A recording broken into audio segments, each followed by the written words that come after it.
안녕하세요, 4학년 학생 여러분. 오늘 수교일 6교시 수업을 시작해 보도록 하겠습니다. 영상 시작하기 전에 선생님이 나눠주신 6단원 정리 학습지가 있습니다. 이 영상을 보기 전에 먼저 정리 학습지를 다 풀어야 합니다. 그래서 아직 문제를 풀지 못한 학생이 있다면 먼저 영상 멈추고 문제를 끝까지 푼 뒤에 그 다음에 영상을 재생해 주시면 되겠습니다. 자, 그러면 모두 다 문제를 풀었다고 생각을 하고 선생님이랑 한 문제 한 문제 같이 살펴보도록 하겠습니다. 자, 첫 번째 문제였습니다. 1번 문제. 다각형인지 아닌지 표시를 하고 이유를 쓰세요. 자, 정답은 다각형이 아니었습니다. 이유는요?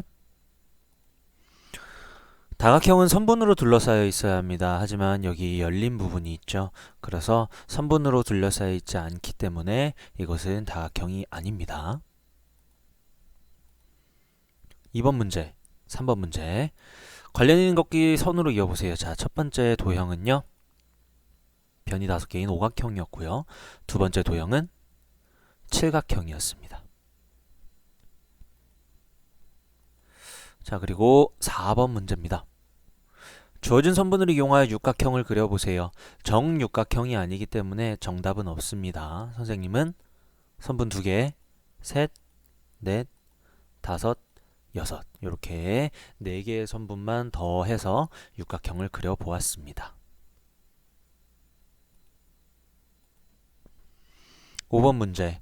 도형의 대각선을 모두 그어보세요. 자, 여기서 대각선이라고 하는 것은 이웃하지 않은 점들끼리 다 이으라는 뜻이죠. 그쵸?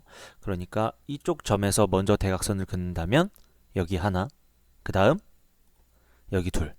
그래서 선생님 같은 경우는 한 점씩 돌아가면서 그을 수 있는 대각선을 다 그려보는 편입니다. 그래서 여기서는 2개의 대각선을 그을 수 있고 그 다음 여기서는 하나, 둘. 더 이상 그릴 수가 없죠. 그 다음 세 번째 점에서는 하나가 이미 그려져 있군요. 그럼 나머지 하나는 이렇게. 그 다음 점은 2개가 다 그려져 있고요. 그 다음 점 역시 2개가 이미 다 그려져 있습니다. 그래서 총 이렇게 하나, 둘, 셋, 넷, 5개의 대각선을 그릴 수가 있었네요. 선을 그릴 땐 자를 이용해야 합니다. 자, 우리 6번 문제입니다. 가부터 바까지의 도형을 보면서 물음에 답하면 되는 건데요. 6번 다각형을 모두 찾아 기호를 쓰세요. 다각형은 나, 라, 마 선분으로만 둘러싸여 있는 도형 3가지. 그럼 7번 문제. 도형 마의 대각선의 개수는 모두 몇 개일까요? 아마 그어본 친구는 알 수 있을 겁니다. 대각선의 개수는 2개였습니다. 그 다음 8번 문제로 가겠습니다. 가나다라마 5가지의 도형을 보고 물음에 답하는 겁니다. 정다각형을 찾아서 기호를 쓰세요. 정다각형이라고 하는 것은 변의 길이와 각의 크기가 모두 같은 도형을 뜻하죠. 정다각형은요. 라 정사각형이 있었습니다. 그 다음 9번 문제입니다. 두 대각선의 길이가 같은 사각형입니다. 대각선을 그려봐야 알겠죠? 다와 라는 두 대각선의 길이가 같았습니다. 가의 경우 대각선의 길이가 다르고요. 나의 경우도 대각선을 그어보면 서로 길이가 다릅니다. 마도 마찬가지고요. 10번 두 대각선이 서로 수직으로 만나는 사각형을 모두 찾아 기호를 쓰세요. 역시나 두 대각선을 그어봐야 알 수 있을 겁니다. 두 대각선을 그었을 때 서로 수직으로 만나는 사각형은 라와 마가 있었습니다. 그래서 마 같은 경우 대표적으로 이런 도형을 이제 마름모라고 하는데 마름모의 특징 중 하나가 두 대각선이 서로 수직으로 만난다가 있었습니다. 11번 문제입니다. 두 사람이 설명하는 도형의 이름을 쓰세요. 지호가 얘기합니다. 선분 8개로 둘러싸인 도형이야. 그럼 이걸 보고 여러분들 할 생각은 팔각형이구나. 근데 변의 길이와 각의 크기가 모두 같아. 그러면 앞에 한 글자만 더 붙여서 정팔각형이구나 라는 걸 알 수 있었습니다.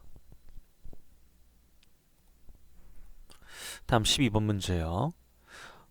그리고 혹시나 해서 하는 말인데 문제를 풀다가 틀린 문제가 있으면은 그냥 정답만 고쳐 적는 게 아니라 내가 왜 틀렸는지 알아야 합니다, 여러분. 다음 정사각형이 대각선을 그었습니다. 네모 안에 알맞은 수를 써 넣으세요. 자, 대각선을 그은 걸 확인할 수가 있고요. 이 도형은 정사각형이라고 합니다.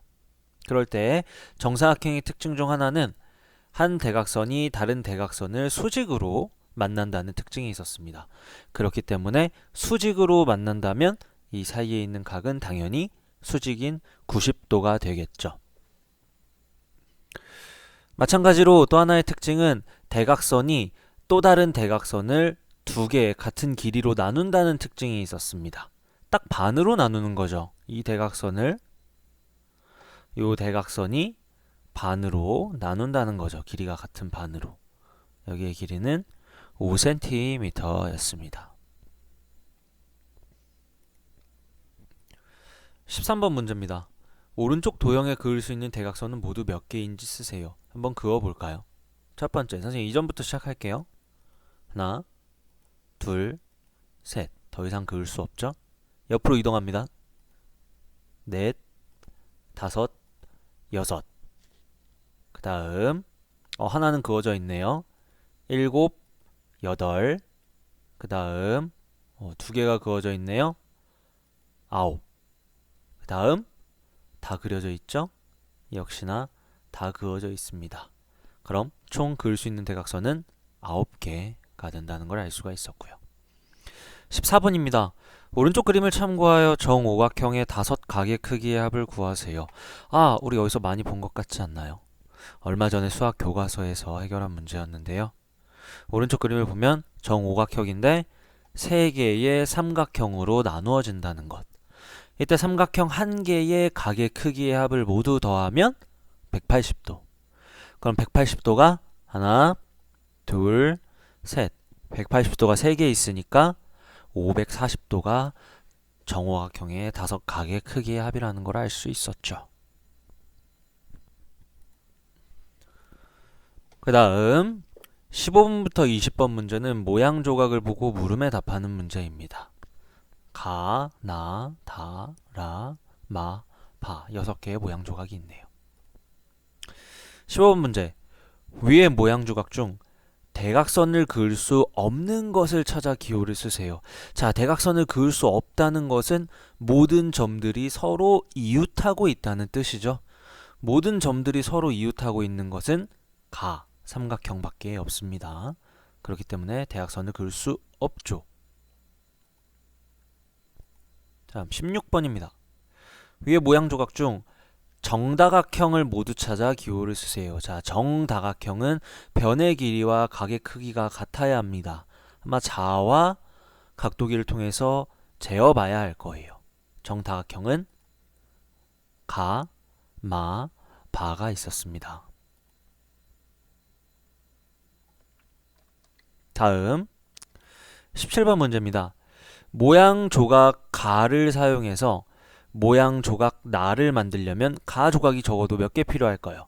자, 이 가 조각을 나 조각 안에다가 채운다고 생각하면 3개의 조각이 필요할 것 같습니다. 다음 18번입니다. 모양 조각 2개. 여기 있는 모양 조각 중 2개를 사용해서 오각형을 만들어 보세요.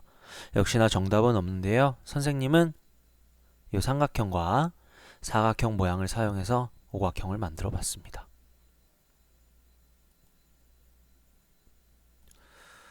서로 다른 모양 조각 3개를 이용하여 모양 조각 바와 같은 모양을 만들 수 있습니다. 이용된 세 조각의 기호를 쓰세요. 모양 조각 바와 같은 모양을 만들려면 어떤 조각을 사용을 해야 할까요? 일단 가를 사용을 해야겠죠. 그리고 나도 사용을 해야 합니다. 그리고 다를 사용하면 만들 수 있을 것 같네요. 정답은 가, 나, 다 였습니다.